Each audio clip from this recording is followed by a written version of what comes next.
గ్రామాలలో నకిలీ పత్తి విత్తనాలు అమ్ముతున్నారనే సమాచారం మీద రైడ్స్ చేస్తూ ఉన్నాం.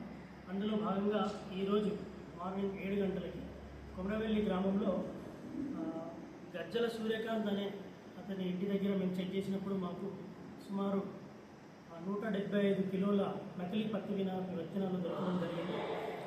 అవి వారు అతనితో పాటు ధోని రాజేష్, కొల్లూరి సాయికిరణ్ ఈ ముగ్గురు కలిసి ఆంధ్రప్రదేశ్లో ఉన్నటువంటి శ్రీనివాస్ అనే వ్యక్తి దగ్గర తక్కువ ధరకు కొనుగోలు చేసి ఇక్కడ తెలంగాణ మన రాష్ట్రానికి తీసుకొచ్చి ఇక్కడ ఉన్నటువంటి మన ప్రాంతంలో ఉన్నటువంటి రైతులకు ఎక్కువ దిగుబడి సాధించవచ్చు అని వాళ్ళ నమ్మబలికి వాళ్ళకి ఇది అమ్మడానికి ప్రయత్నం చేస్తూ ఉన్నప్పుడు వీటన్నిటి కూడా మేము పట్టుకోవడం జరిగింది. వీటి సుమారు అంచనా విలువ 4,37,500 రూపాయలుగా తెలుస్తూ ఉన్నది.